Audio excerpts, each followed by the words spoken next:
BTTH Kaisar Api, episode 460. Untuk melihat video selengkapnya, sahabat bisa kunjungi playlist yang telah Sabta Novel sediakan. Yuk mari, kita berimajinasi bersama dan masuk ke alur ceritanya.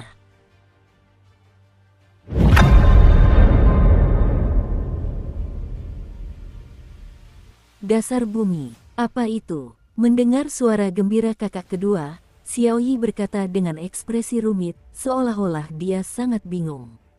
Namun, berdasarkan indera penciuman Xiaoyi yang tajam, seharusnya ada beberapa harta karun langka di pohon bodi kuno itu. Lagi pula, kekayaan semacam itu mendistorsi kekosongan di sekitarnya, itu pasti bukan hal biasa. Namun, 18 patung Arhat Buddha yang tersebar di platform bundar itu mungkin bukan vegetarian.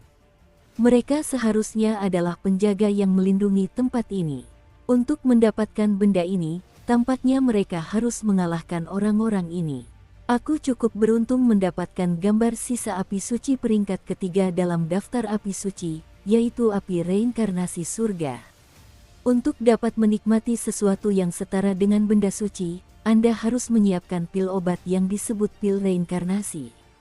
Jika tidak, jika Anda dengan gegabah mengotorinya, tubuh dan jiwa Anda akan hancur, dan pil obat ini membutuhkan 3 bahan obat yang sangat langka untuk dimurnikan. Sumsum es dan buah roh api, batu paus iblis berusia 30.000 tahun, dan kasur bumi. Suara Xiaoyan menjadi sangat panas, matanya menyipit menatap energi hijau di atas pohon bodi kuno. Energi hijau itu seperti untaian energi kehidupan, perlahan bergerak di atas pepohonan purba, dan sebenarnya membentuk lapisan tipis berwarna hijau seukuran 1 inci. Jejak kekuatan kehidupan yang sangat lembut pada kain kasa membentuk sebuah rune kuno, yang memiliki kekuatan mendalam yang dapat dipelajari dari dunia, dan itu seperti sumber kehidupan, yang meledak dengan fluktuasi yang sangat panas. 3 jenis bahan obat, aku sudah mendapatkan buah roh api esensi es. Meskipun batu paus iblis berusia 30.000 tahun sangat sulit didapatkan, ada jejak yang bisa diikuti. Hanya saja, kasur di bumi ini belum pernah terdengar keberadaannya. Aku tidak menyangka akan menemukannya di sini, ini benar-benar kehendak Tuhan, kata Xiaoyan sambil mengecap bibirnya, tak mampu menyembunyikan kegembiraannya. Kalau begitu Xiaoyi akan memberi selamat kepada kakak kedua terlebih dahulu, tapi sekarang. Xiaoyi mengangguk, lalu melemparkan hadiah itu ke panggung bundar di depannya. Tugas paling mendesak saat ini adalah menyingkirkan lapisan tanah dari pohon purba tubuh, dan tidak mengganggu 18 arhat. Menurut persepsi saya, alasan mengapa 18 arhat di platform melingkar yang ditinggikan ini tersusun dengan sangat aneh mungkin karena formasi yang sangat tirani. Xiaoyan mengerutkan kening, lalu matanya terus berputar-putar, mencoba menemukan kekurangan. Ke-18 patung Buddha Arhat memiliki sikap tenang, dan mereka tampak terhubung satu sama lain oleh semacam kekuatan yang penuh dengan semangat zen. Sekarang tidak ada cara yang baik untuk melakukannya. Satu-satunya pilihan adalah menggunakan kuda mati sebagai dokter kuda hidup. Jemput aku di sini, aku akan masuk dan mencoba. Jangan khawatir, begitu ada bahaya, saya akan mundur secepat mungkin. Setelah beberapa saat, Xiaoyan langsung berkata, ini satu-satunya cara saat ini. Oke, Xiaoyi menggertakkan giginya dan setuju, tetapi kobaran api coklat di sekeliling tubuhnya seperti binatang buas yang ganas, dan lingkaran energi tak berujung meledak keluar, seolah-olah membangun jalan keluar.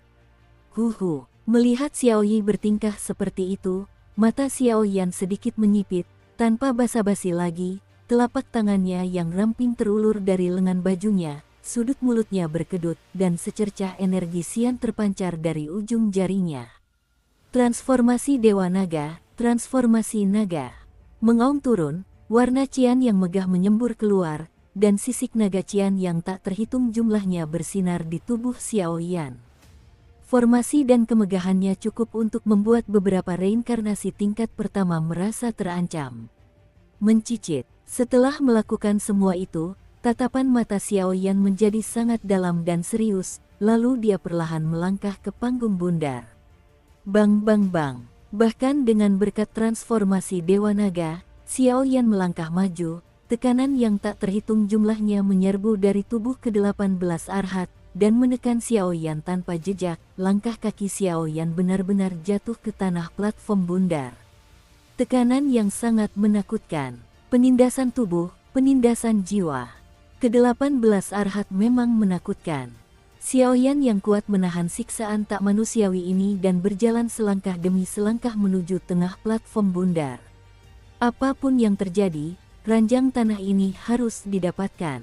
Ledakan. Di bawah kemajuan Xiaoyan yang tak kenal lelah, suara budak emas dari 18 Arhat bergumam dengan suara rendah, dan gelombang kekuatan kuno yang sangat dahsyat perlahan-lahan terbangun. Gulu, kakak kedua, cepatlah. Melihat ini, Xiaoyi tersipu, dan meraung pada Xiaoyan yang tidak jauh darinya, karena ada jejak patung budak emas di atas meja bundar yang sebenarnya menyelimuti seluruh meja bundar, disertai dengan gelombang tirani yang menyesakkan. Itu sudah terlambat. Setiap langkah yang diambil Xiaoyan terasa sangat berat. Merasakan perubahan mendadak ini, dia hanya bisa menggertakkan giginya, dan garis-garis klan di tubuhnya mulai bergerak. Amitabha. 18 Arhat membuka mulut mereka secara bersamaan, dan suara Buddha yang menakutkan menggema di dalam jiwa. Seketika itu juga, 4 wujud Buddha emas muncul di atas platform melingkar. Di atas 4 aksara Buddha emas itu, sepertinya terkandung semacam hukuman dari langit dan bumi. Sekali disentuh, saya khawatir tidak akan ada vitalitas. Pertama-tama, sosok Buddha ini baru saja muncul. Tubuh Xiaoyan bergetar hebat dan menakutkan. Suara Buddha 4 karakter yang dikeluarkan oleh 18 Arhat itu terlalu kuat, jelas bukan sesuatu yang bisa saya lawan, jadi saya harus mencari jalan keluar lain. Tanda klan. Transformasi Dewa Naga. Xiaoyan menghadapi perubahan besar, dan sudah terlambat untuk pergi dari sini, jadi dia hanya bisa berteriak dan mencoba melawan. Robek saja. Pedang Azi emas itu tampaknya mampu mengabaikan semua pertahanan, namun dengan lembut menembus pertahanan Xiaoyan dan mengenai kulit Xiaoyan dengan keras. Kulit yang dilindungi oleh sisik naga biru itu terkena huruf A dari Buddha Yin, dan rasa sakit yang menyengat langsung muncul, lalu rasa sakit yang tajam di kulit itu membuat Xiaoyan menghela napas. Mengabaikannya, kutu, sebuah serangan karakter menghantam, meninggalkan area kemerahan yang luas di kulit Xiaoyan. Setetes darah benar-benar menetes perlahan dari kulitnya, yang terasa sangat menyakitkan di ruangan yang luar biasa sunyi ini. Kekuatan pola klan, Cakar Naga. Dengan susah payah menahan rasa sakit yang mencekik, mata Xiaoyan memadatkan energi bertarung menjadi seberkas cahaya berwarna kaca yang substansial.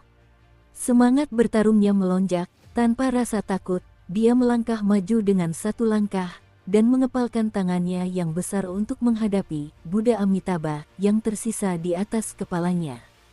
3 kata melesat pergi. Ledakan. Dengan tulisan tangan yang begitu menakutkan, seluruh ruang platform bundar itu bergemuruh, seolah-olah akan runtuh sepenuhnya dalam sekejap.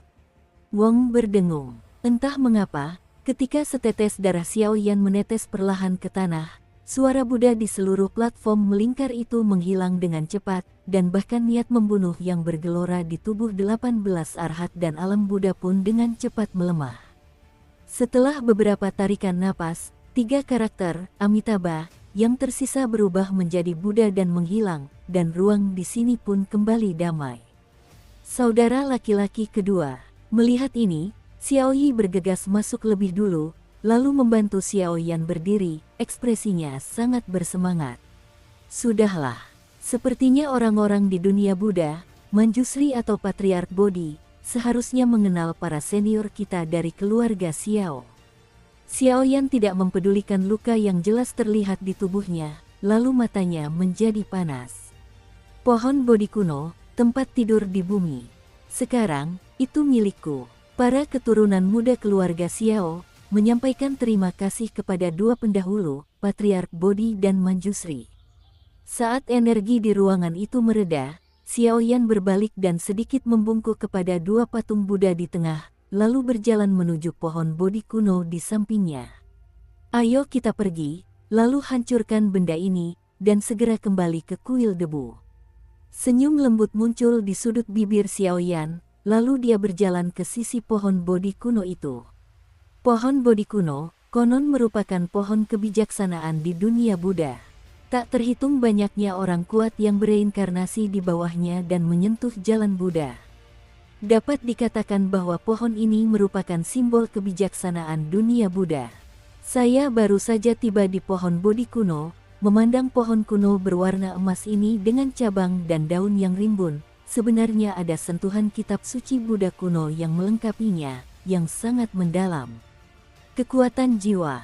Setelah mengamati pohon bodi kuno itu, istana spiritual batin Xiaoyan bergejolak hebat, dan kekuatan jiwa yang tak terhitung jumlahnya meluap seperti gelombang pasang energi.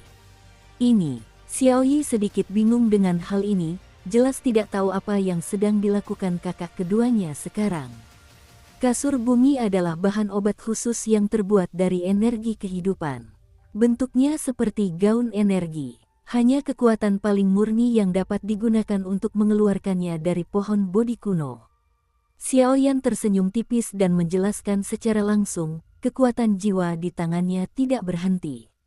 Wong berdengung. Setelah 18 arhat menjadi tenang, energi di ruangan ini sangat lembut, dan suara Zen menggema, membuat orang merasa seperti hembusan angin musim semi, dan Xiaoyan juga berada dalam situasi ini, perlahan-lahan memadatkan energi Sai. 1 hari, 2 hari, 10 hari. Proses ini tidak sederhana. Butuh 10 hari agar lapisan energi hijau dan rimbun pada pohon bodi emas kuno itu menunjukkan garis luarnya yang spesifik. Saudara kedua, berhasil. Pada saat ini, kata Xiaoyi dengan penuh semangat, dengan indera penciumannya, dia juga mencium energi kehidupan yang sangat kuat dari pakaian energi ini. Pada hari itu, Xiaoyan perlahan membuka matanya, memandang energi Sai di atas pohon bodi kuno dengan ekspresi gembira yang sama, dan berkata dengan lega. Api. Ketika garis besar dasar kasur bumi muncul, api berkilauan menyembur keluar dari tubuh Xiaoyan, membungkusnya dengan erat. Kembali. Setelah itu, Xiaoyan melambaikan tangannya, dan kumpulan bahan obat tersebut berhasil dimasukkan ke dalam cincin kaisar Yan oleh dirinya sendiri. Tikar tanah memang merupakan bahan obat yang sesungguhnya, tetapi ramuan tingkat ini sudah memiliki berbagai bentuk, sehingga tidak dapat disimpulkan dengan akal sehat.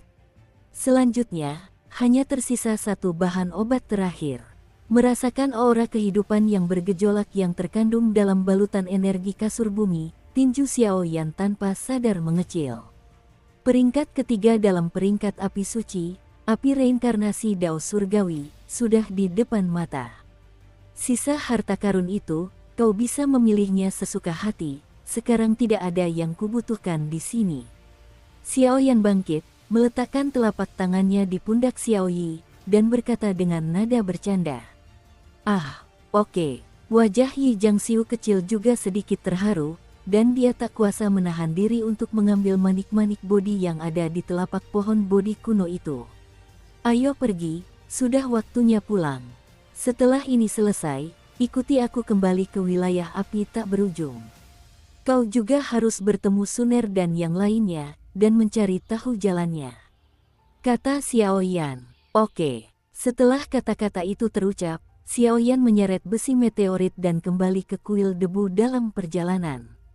Tanpa penekanan aneh semacam itu, berat besi meteorit turun drastis, sehingga perjalanan menjadi mudah. Adapun Buddha rambut hijau, setelah mengucapkan selamat tinggal, ia mengikuti Xiaoyan dan pergi ke kuil Chen. Guru Liao Chen, untungnya tidak dipermalukan. Xiaoyan dan keduanya kembali ke kuil Chen, dan di bawah bimbingan beberapa biksu, mereka bertemu Guru Chen lagi, tetapi sekarang Guru Chen, manik-manik Buddha di telapak tangannya telah lama menghilang, namun telapak tangannya yang berkarat sangat istimewa dan menarik perhatian. Dua teman kecil, kalian benar-benar tersembunyi. Suara kekaguman dari Guru Chen tak terbendung, dan dia segera menatap besi meteorit di depannya dengan saksama. Penguasa kuno itu juga berdiri di depannya, dan ada resonansi samar di antara keduanya. "Tuan, bagaimana situasinya?"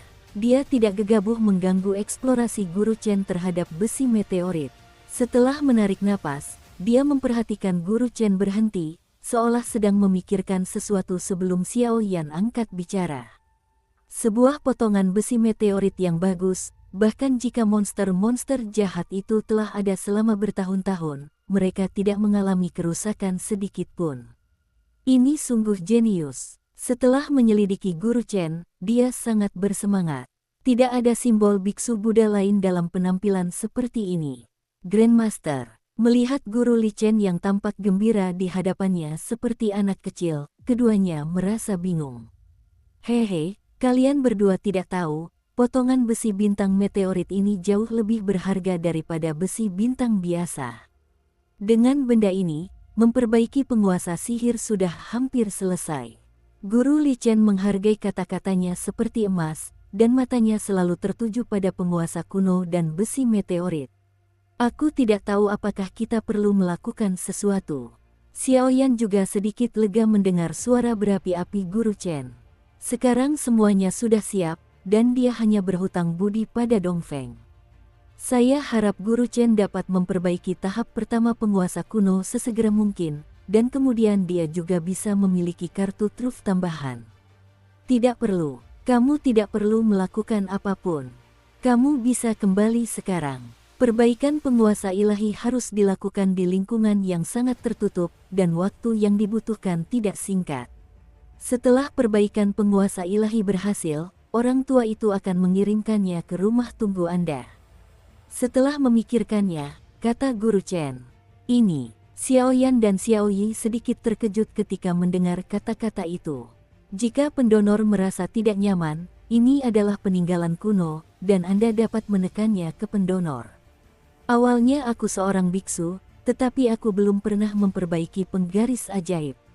Seni memperbaiki peralatan telah diwariskan dari generasi ke generasi, dan aku tidak menyangka generasiku akan terputus." Master Li Ken mengangguk perlahan, dan sebuah relik emas muncul dari dadanya. "Guru tidak harus seperti ini. Kami tentu saja percaya padamu." Melihat ini, Xiao Yan berkata dengan lega. "Bisa jadi beberapa tahun, atau bahkan puluhan tahun, dan orang tua itu pasti akan mengembalikan barang ini dengan sempurna." Guru Li Chen menghilangkan sumber relik tersebut, dan suaranya tiba-tiba terdengar sangat lantang. Ledakan. Pada saat itu, embusan angin bertiup di luar kuil Liao Chen, dan tubuh besar singa Buddha berambut biru itu menerobos masuk ke dalamnya. "Kalau begitu, aku akan menunggu kabar baik dari sang guru." Xiao Yan dan Xiao Yi menaiki punggung singa Buddha berambut hijau secara bersamaan, dan pergi menghadap kehampaan dunia Buddha. Mereka tidak memiliki kekuatan khusus. Mereka harus menggunakan binatang suci seperti singa Buddha berambut hijau untuk meninggalkan tempat ini dan kembali ke alam api tak berujung. "Ayo, sudah waktunya untuk mendapatkannya. Keinginan saya adalah menyaksikan kelahiran dan pancaran cahaya artefak ilahi itu. Saya tidak pernah menyangka bahwa lelaki tua itu masih akan mendapatkan kesempatan seperti itu di usia senjanya. Buddha saya penuh welas asih. Kemarilah, mulailah pembangunan kuil bawah tanah. Kali ini, aku akan menciptakan sebuah preseden di dunia ini. Aku hanya tidak tahu penguasa sihir yang mana penguasa sihir ini." Suara itu mereda, dan Guru Lu Chen pun memulai proses melelahkan memperbaiki penguasa kuno, sementara Xiao Yan dan keduanya, di bawah kepemimpinan singa Buddha berambut biru, melangkah menembus kehampaan dan bersiap untuk kembali ke alam api tak berujung. "Nanti aku akan mengirim kalian berdua ke saluran ruang angkasa yang cukup untuk meninggalkan alam Buddha. Mari kita ucapkan selamat tinggal. Kalian berdua telah membantuku, dan tentu saja aku tidak akan melupakannya."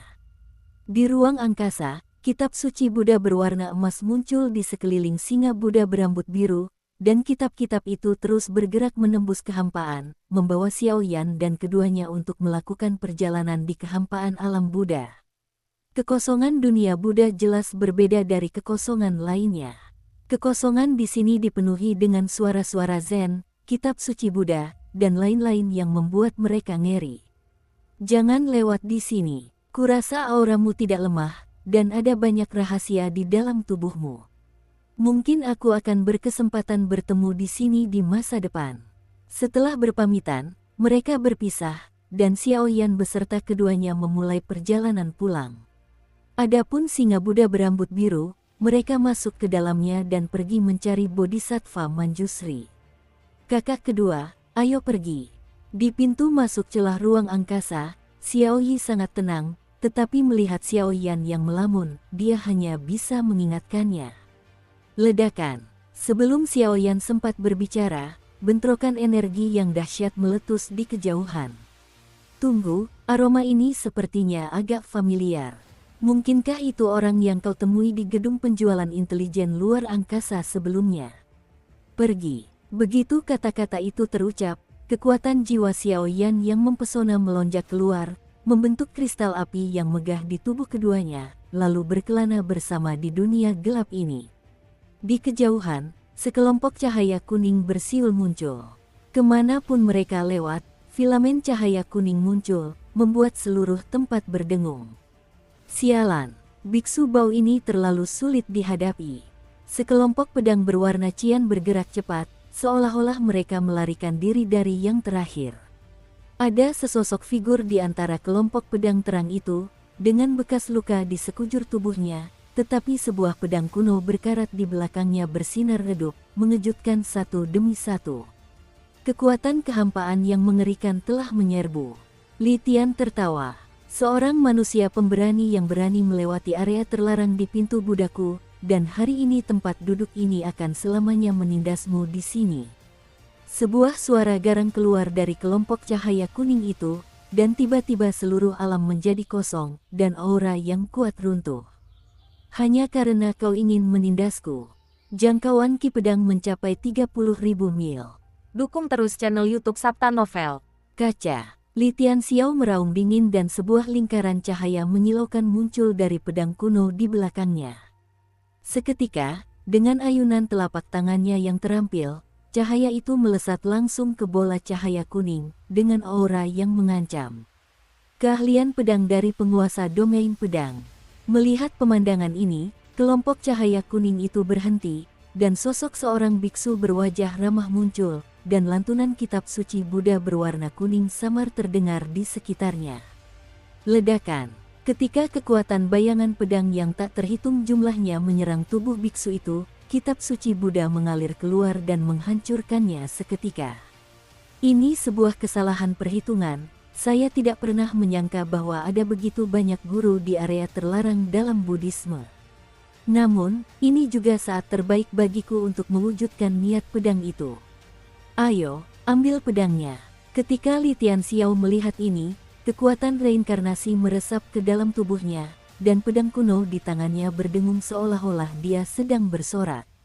Pria ini memasuki dunia Buddha dan langsung menerobos masuk ke tempat terlarang dalam Buddhisme, dikejar dan dibunuh oleh banyak umat Buddha yang kuat, dan akhirnya diburu oleh biksu terkemuka ini.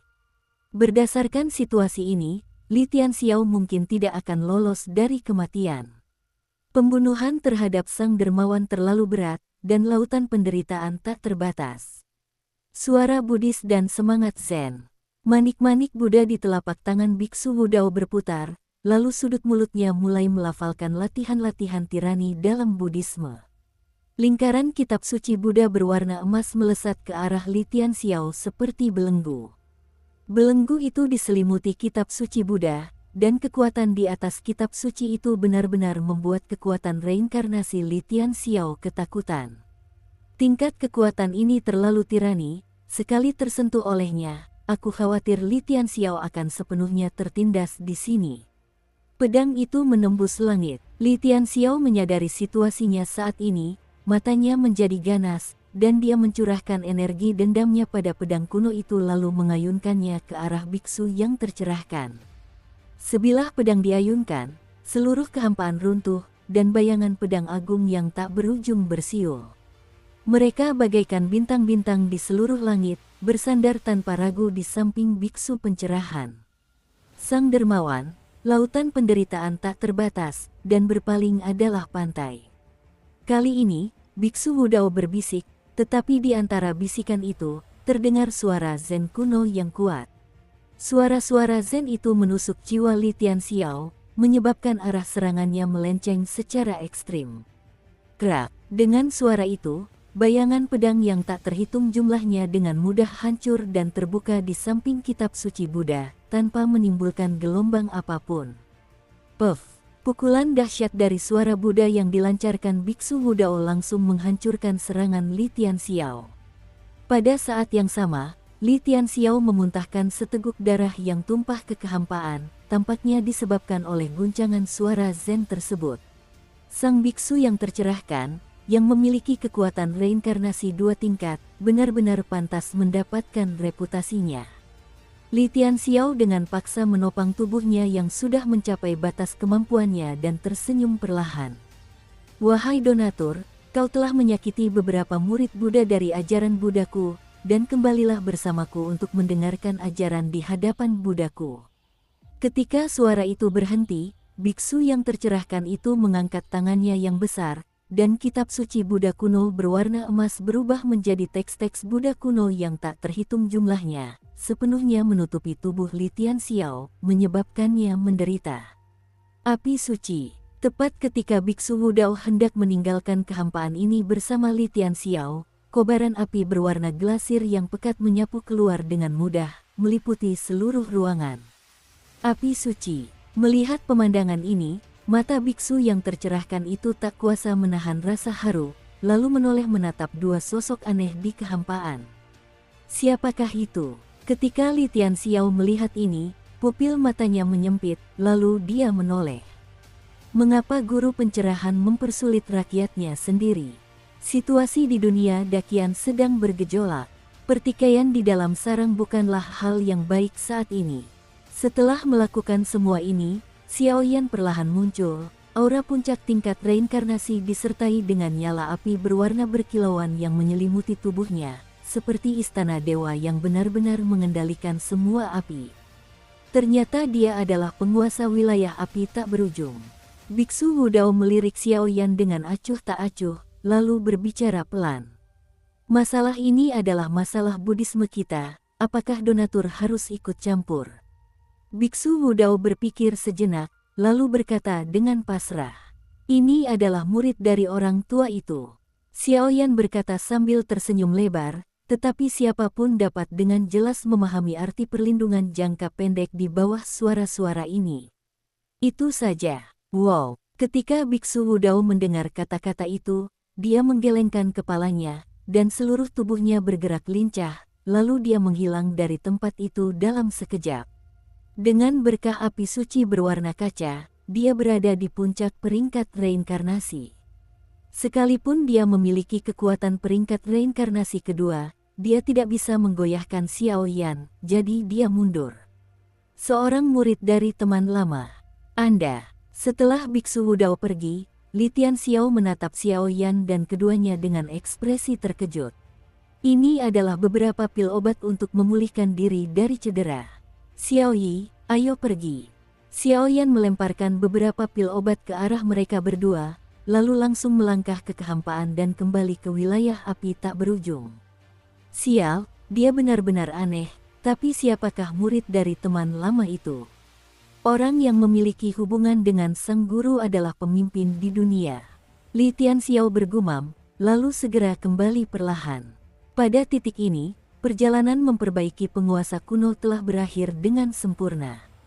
Saat aku melihat penguasa kuno itu lagi, aku khawatir itu akan cukup untuk menguapkan sebagian dari kecemerlangan tertinggi yang dimiliki senjata ilahinya. Setelah Xiaoyan dan Xiaoyi meninggalkan alam Buddha, mereka dengan mudah kembali ke wilayah api tak berujung, yang menyebabkan hiruk-pikuk karnaval. Bagaimanapun, banyak orang di sini pernah memiliki kesepakatan bersama, jadi pemandangan hangat itu sangat menggelikan, sehingga tempat ini pun berubah. Suasananya menyenangkan, dan cukup seperti surga yang penuh dengan rekreasi dan keanggunan. Setelah kembalinya keduanya, Xiaoyan, bersama dengan 3 selir Cailin Suner, Mu Yingying, dan sekelompok pejabat tingkat tinggi, merumuskan banyak peraturan yang sejalan dengan perkembangan dan pertumbuhan alam api tak berujung. Oleh karena itu, alam api tak berujung saat ini, baik dari segi kekuatan maupun prestise, meningkat secara geometris. Setelah semua ini selesai, seluruh wilayah api tak berujung juga menjadi lebih ramai, tetapi Xiaoyan menjalani kehidupan yang cukup tenang dan tanpa batasan dalam hal ini. Selama periode ini, Xiaoyan mewariskan seni ilahi seperti alam hantu dan alam Buddha yang ada di tubuhnya kepada putra dan putrinya Xiao Xiao, Xiao Gui, Xiao Yi, dan orang-orang kepercayaannya yang lain, sehingga kekuatan mereka meningkat sangat pesat.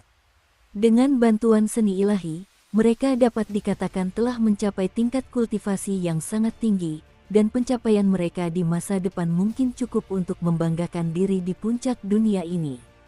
Sekarang kekuatan Cailin telah mencapai tahap menengah dari 8 dewa petarung bintang. Kekuatan ular piton penelan langit 10 warna di dalam tubuhnya masih membutuhkan waktu untuk sepenuhnya dipahami dan diintegrasikan, sehingga perjalanan ke dunia iblis hanya bisa menjadi jalan kembali untuk tujuan ini.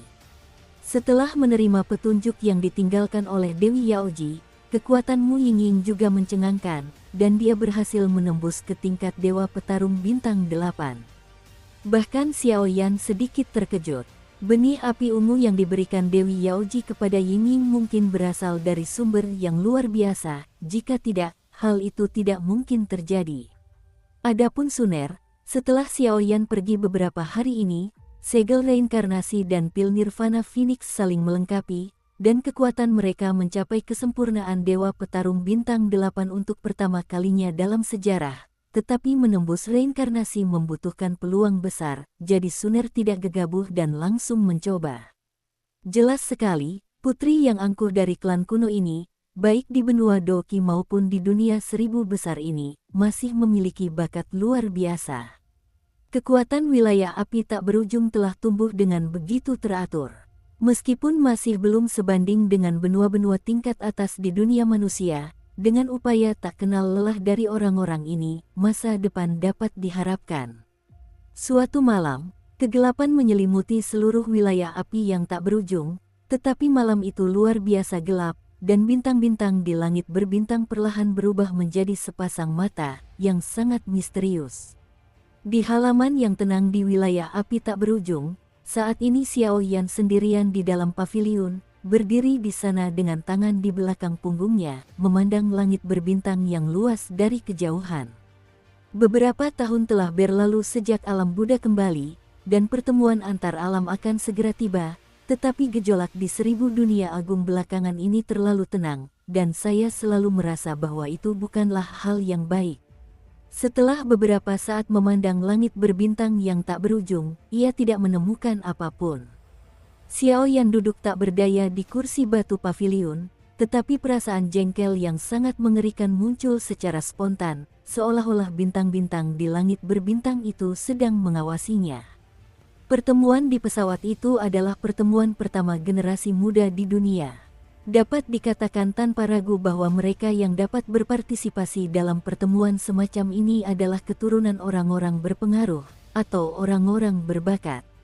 Di pertemuan itu, Xiaoyan tidak banyak tahu tentangnya.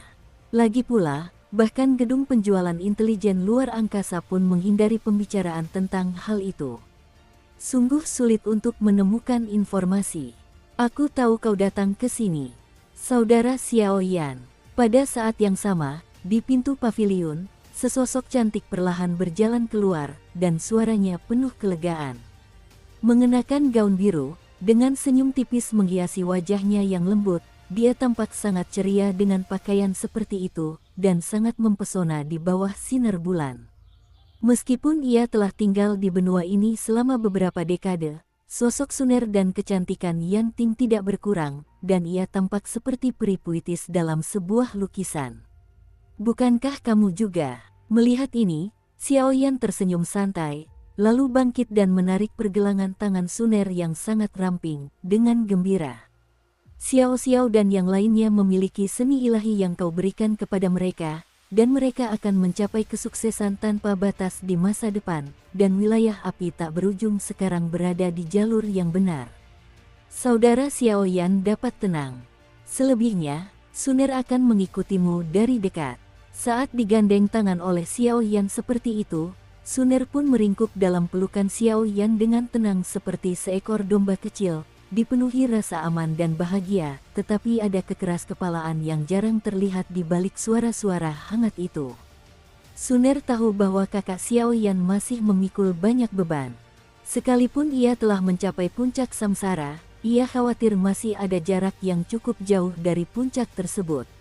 Ya, untuk saat ini tidak perlu mengkhawatirkan wilayah api tak berujung, tetapi saya khawatir dunia yang luas ini terlalu sunyi sekarang, dan tidak terlihat seperti biasanya. Dan Xiao Xiao sangat pintar, aku tidak tahu siapa yang akan lebih murah di masa depan. Ketika Xiaoyan mendengar apa yang dikatakan Suner, dia langsung bercanda dan setuju dengan pendapat Suner. Dahulu, wilayah api tak berujung baru saja didirikan, dan segala macam hal begitu sibuk sehingga mereka membutuhkan campur tangan mereka sendiri, tetapi sekarang karena mereka berada di jalur yang benar, mereka secara alami dapat meluangkan waktu. Dengan ayah yang begitu kuat sepertimu, aku khawatir Xiao Xiao akan. Suner tersenyum manis, seolah-olah dia pernah menyaksikan pemandangan langka seperti itu. Bakat Xiao Xiao tidak kalah dengan Cailin. Bahkan karena titik awal kelahirannya yang tinggi, dia langsung menyaingi Cailin. Sekarang, dua benua Doqi dan Doudi sepenuhnya terhubung dan ditingkatkan.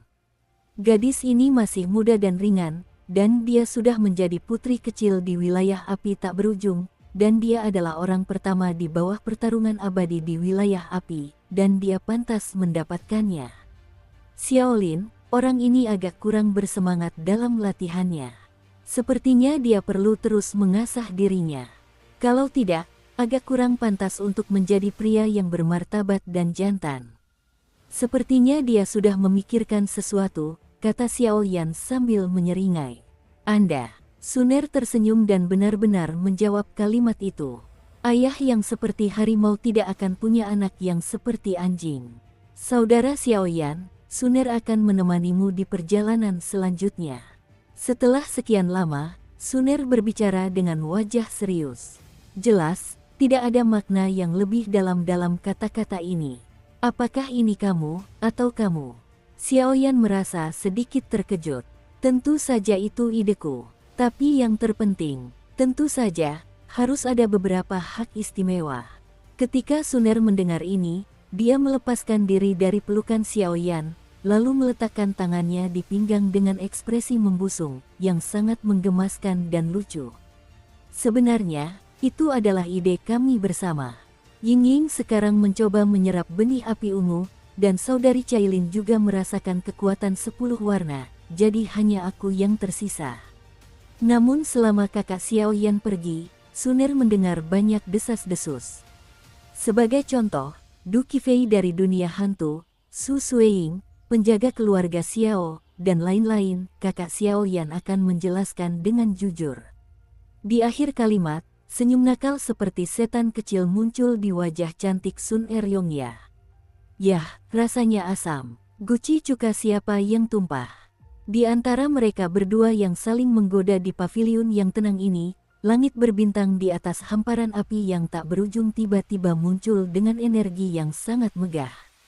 Kekuatan-kekuatan itu sangat mendalam dan misterius, dan gelombang reinkarnasi agak sulit dipercaya untuk ranah api tanpa batas saat ini. Wong berdengung. Di bawah malam ini, langit berbintang di atas wilayah api yang tak berujung bagaikan gelombang pasang energi, memancarkan energi yang tak terhitung jumlahnya. Oh, kekuatan jiwa di tahap akhir alam Yuan-Yuan. Xiaoyan langsung tenang, dengan kobaran api tak berujung yang menyala di matanya, lalu menatap kosong ke langit berbintang.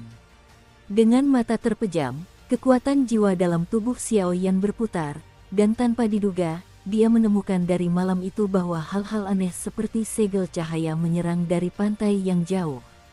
Saudara Xiaoyan, apa yang terjadi? Suner buru-buru menenangkan diri, dan memandang langit berbintang di atas wilayah api yang tak berujung dengan tatapan ragu yang sama, di mana tampak ada aliran kekuatan yang terus meluap.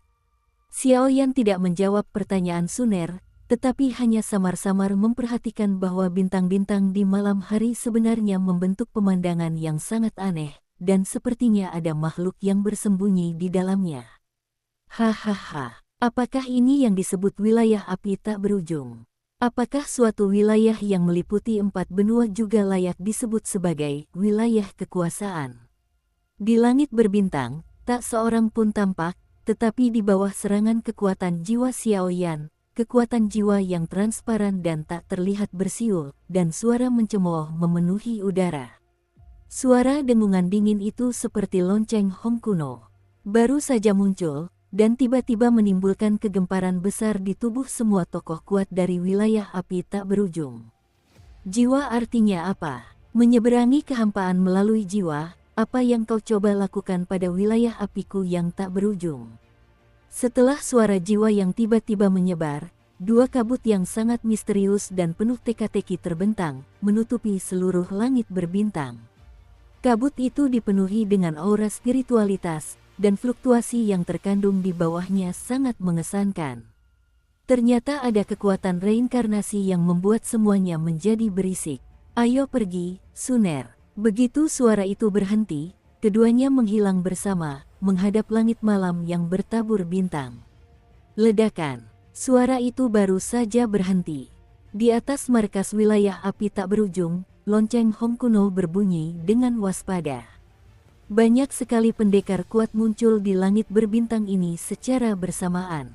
Kekuatan menakutkan dari langit berbintang itu benar-benar membuat mereka merasakan ketakutan yang belum pernah terjadi sebelumnya. Aura semacam itu tampak seperti kekuatan jiwa yang gaib, tetapi memiliki aura reinkarnasi yang nyata, yang membuat orang bergidik. Inilah langit berbintang dari wilayah api tak berujungku. Jika Yang Mulia menerobos masuk dengan gegabah, kami berhak untuk membunuhnya secara langsung. Feng Waner melangkah keluar dari kerumunan lebih dulu, dan seketika kekuatan dahsyat di dalam tubuhnya meraung keluar, membuat seluruh dunia bergemuruh. Hehe, aku tidak menyangka bahwa di wilayah api tak berujung ini, akan ada tokoh-tokoh berkekuatan reinkarnasi yang memimpin. Ini benar-benar sebuah kesalahan. Namun, justru karena kemampuan inilah, hal itu tidak bisa menghentikan kami. Guru, ayo kita lakukan. Karena benua ini diam-diam diincar oleh banyak kekuatan besar, mari kita menjadi pemimpin pertama. Ingat, di dunia ini, yang lemah memakan yang kuat, dan yang lemah tidak layak memiliki wilayah seluas ini. Suara berat itu terdengar, dan tiba-tiba 2 siluet terbentuk dari kekuatan jiwa yang tak terhitung jumlahnya di dalam kabut jiwa. Itu adalah 2 tubuh energi yang hampir transparan, sepenuhnya terbentuk dari kekuatan jiwa, yang satu sudah tua dan memegang cakram di tangannya, dan yang lainnya masih cukup muda, tetapi kekuatan jiwa yang memadatkan kedua tubuh itu ternyata langka, yaitu alam, Huayuan. Terlebih lagi, ini masih dalam tahap akhir Yuan Huajing, momentum seperti ini sangat mengerikan. Guru, Feng Lao, kedua orang ini adalah 2 orang yang di dunia manusia disebut Xuanyu. Yang lebih tua adalah Xuanji, kepala klan Xuanyu, yang memiliki peringkat reinkarnasi ganda semu, dan yang lainnya adalah muridnya, Xuan Fengzi, yang juga merupakan reinkarnasi semu. Konon, kekuatan Xuanwu ini telah mencapai tingkat reinkarnasi ganda semu, dan di tangannya ia mengendalikan artefak yang disebut lempeng Raja Penghancur. Di sampingnya, Hun Tianhao mengangkat kepalanya dan menatap sosok kedua jiwa itu dengan wajah pucat. Paksaan reinkarnasi semacam itu membuat mereka yang tidak cukup kuat merasakan paksaan yang tak tertahankan. Artefak, menghancurkan lempeng Raja Surgawi. Benda ini tidak ada dalam daftar artefak di dunia manusia. Menurut saya, itu hanyalah nama palsu. Ketika Feng Waner mendengar ini, dia langsung membantahnya. Di 1000 dunia agung, hanya ada 18 artefak yang diakui oleh dunia manusia, dan masing-masing terkenal, tetapi itu bukanlah sesuatu yang dapat dibandingkan dengan orang sekuat itu sesuka hati. Kekuatan Suanyu secara keseluruhan sedikit lebih kuat daripada wilayah api tak berujung kita. Seharusnya wilayah api tak berujung kita telah berkembang terlalu pesat selama bertahun-tahun, yang menyebabkan banyak kekuatan lain di dunia seribu besar merasa iri. Kupikir itu hanya rumor, tapi aku tidak menyangka. Hun Tianhao merasa malu. Jangan khawatir, semuanya milikku. Feng Waner mengangguk kepada sekelompok pria kuat di belakangnya, lalu aura reinkarnasi yang agung menyebar. Setelah kembalinya Xiao Yan, penyakit gelap di tubuh Feng Waner telah sembuh, dan sekarang kekuatan tingkat reinkarnasi 3 kali lipat dapat dianggap sebagai latar belakang sejati dari wilayah api tak berujung. Suan Moji, guru dan muridmu juga dianggap sebagai tokoh terkemuka di dunia seribu besar. Sekarang kau dengan gegabah menggunakan kekuatan jiwamu untuk menciptakan tubuh spiritual dan melangkah ke langit berbintang di wilayah api tak berujungku. Apa yang kau coba lakukan? Feng Waner melangkah maju selangkah demi selangkah, dan kekuatan reinkarnasi 3 kali lipatnya yang agung tak diragukan lagi terlihat jelas. Peringkat reinkarnasi 3 kali lipat. Tuan, informasinya salah. Suan Fengzi, yang berada di sampingnya, menatap Feng Waner dengan heran. Setelah beberapa lama, dia mengalihkan pandangannya, lalu mengangkat telapak tangannya dan mengusap dahinya. Meskipun yang terakhir sudah berada di tengah angin, tekanan reinkarnasi yang sebenarnya adalah tingkat ketiga yang sesungguhnya. Selain itu, dengungan dingin Feng Waner yang menakutkan barusan, justru menyebabkan rasa pusing yang hebat di kepalanya. Tahap reinkarnasi 3 kali lipat. Aku tak menyangka ada sosok kuat dengan kemampuan reinkarnasi 3 kali lipat yang tersembunyi di wilayah api tak berujung. Tapi ini sudah berakhir, jadi aku hanya bisa mencobanya. Aku menggunakan kekuatan jiwa sebagai panduan untuk memadatkan bentuknya. Kumpulkan tubuh-tubuh roh. Suara dingin itu terdengar, dan kedua jiwa transparan itu tiba-tiba menjadi semakin padat, dan mereka langsung berubah menjadi 2 sosok. Membangun tubuh roh dengan kekuatan jiwa adalah cara yang hebat, tetapi hanya dapat menguapkan 80% dari kekuatan tubuh, dan begitu tubuh roh ini mengalami kerusakan, kekuatan itu pasti akan kembali ke tubuh, atau bahkan meningkat secara geometris. Aku berasal dari wilayah api tak berujung, memasuki keadaan bertahan, menemukan semua orang yang mencurigakan, membunuh tanpa ampun. Suara Feng Waner meredam, dan dia pun menatap kedua orang di depannya. Kekuatan reinkarnasi memenuhi tubuhnya. Baginya, menghadapi seorang ahli tingkat reinkarnasi ganda bukanlah hal yang sulit. Hanya saja, dengan indera penciumannya yang tajam, dia dapat menemukan beberapa aura yang sangat samar di ruang bintang ini. Kekuatan semacam itu lebih tirani daripada reinkarnasi biasa, setidaknya dengan kekuatan tingkat reinkarnasi 3-nya, yang tidak mampu dia atasi. Suanyu itu misterius, jadi izinkan saya bertemu dengannya. Wilayah api tak berujung ini, bagaimana mungkin Heide bisa menjadi raja sendirian? Sebuah suara besar terdengar, dan niat membunuh yang langka muncul di wajah Suanji, seolah-olah dia pasti akan menang dalam segala hal yang akan terjadi selanjutnya.